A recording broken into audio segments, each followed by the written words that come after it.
Good morning, good morning, good morning. Ayan po. Iniikot na po namin ang eskwelahan ng Lasal. Kasi first time ko lang dito, gawa ng apo ko, inihatid namin at aming ina-assist muna. Sobra kahit kami busy, ay binibigyan namin ng time yung aking apo na si Angelo. So, yan po. Pupuntahan na ang mga estudyante sa anong tawag dito? Nasa set room na yung apo ko. So, medyo napapagod na din ako, kaya nagpahinga-pahinga ako. So, andito po kami. Si Mama Ganda ay nandito ngayon. At medyo naupo ng kaunti at nagpahinga. So, kasi nga medyo malawak-lawak din itong malaki pala itong school ng Lasal. At mamaya naman po ay kay Father kami pupunta. Kasi naka-schedule din po kami kay Father ngayon. Say hi, Tutoy. Good morning. Anong year na ninyo? Grade 10. Ngayon. So dito talaga kayo nag-aaral. Okay. Mula kinder? Hindi po. Since grade 7. Since grade 7. Okay. Ano pangalan mo? RV po. Arwin. RV. Arwin? R at V po. Ardin. Renz na lang po. Joke! Yan, para masaya-saya naman kasi laging seryoso. So, yan po. Papunta na po ako. So, anak, thank you ha. Thank you. So, ayan. Ayan, antawin na po ako. Yan po. Papunta na po ako ng sentrum. Ito po pala yung sentrum. Yan po pala yung school ng sentrum. Yung mga grade 8, 9, and 10, also I agree, may naabot na sa roles nyo, right? You can take a picture of this so that Ito na po pala yung sentrum. based on your sections. Yan Grade po. 7 will be occupying the BM buildings and 3 classrooms from the CMR. Ay, good morning po. This is our temporary Ito pala ang sentrum nila. classrooms. ito yun. Once again, by October, we will be transferring to the new learning space, Lasal. the Jaime Hilario building. Next part.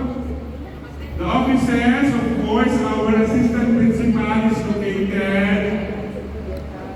Her office is located at BM 100A, first floor of the BM building, in between BM 100 and BM 101. The SFO, you can see me at BM Yan po, 200. presentation of school policies and discipline matters. As Wow. well as the grade That's good, very 8 and nice. 9 SFO. The grade 10 SFO is at JLM 101B. The office of our cluster coordinator is at DH 104, and the office of our grade 7 advisors and faculty, grade 7 and 8, is at DH 103.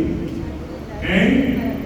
The guidance counselor's office is located at MM 200. MM building. Ito, naglalakad po. Next. Yan. First, we can glance. So today, you are having your orientation.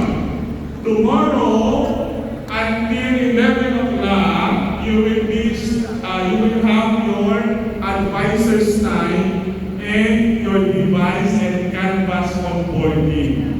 So meaning, you need to bring your laptops or gadgets tomorrow for the device onboarding, and you will also be onboarded on your Canvas accounts so that you will know how to navigate your Canvas accounts. Okay? Device onboarding meaning you will be connected to our school internet, school Wi-Fi. Then in the afternoon, you will be meeting already your subject teachers for the subject orientation. Dismissal time tomorrow is 3 o'clock. For August 7, again, you will be staying at home Wednesday because it is Smiles Day. So, pwede kayo mag-accomplish ng mga forms kung may mga kailangan ng forms.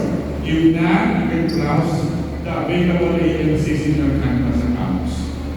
Then, August 8 and 9, you will have August 8, you will have the subject orientation for your Thursday schedule.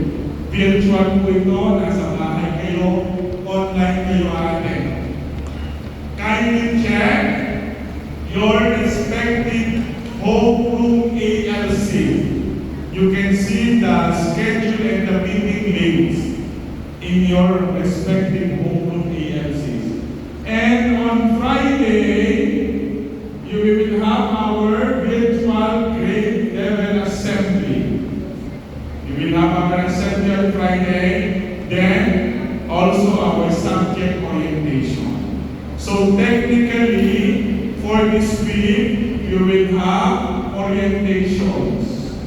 Then, Monday, next week, we will already have our classes, module number 1. Okay?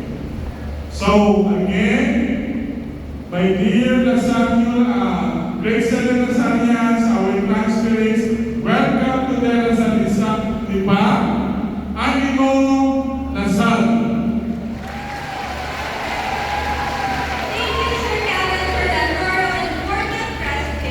We appreciate your guidance in helping us understand the school policies and expectations. Now, napapansin namin na medyo inaantok na ang ating new students and grade 7 learners. Sino kaya ang nagtala sa kamay? Kaya naman, in partnership with the guidance office, we have prepared an icebreaker for everyone. So, it's just a comprehension check of what you have understood on the previous presentations. We will roll around the centrum and all you have to do is, if you know the answer, you raise your hand and you dance. I get one portion of it. Joke. Okay, nalahan natin dito sa new students.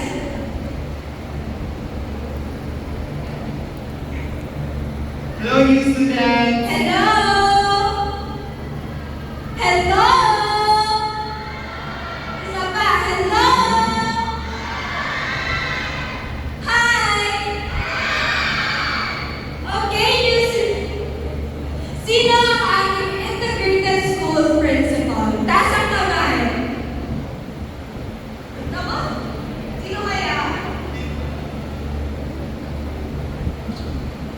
Sino po ang ating integrated school principal? Ay, wow, may kayo. Sino ang ating integrated school principal? Yung first, welcoming remarks. Yung ating first speaker. What's her name? Miss?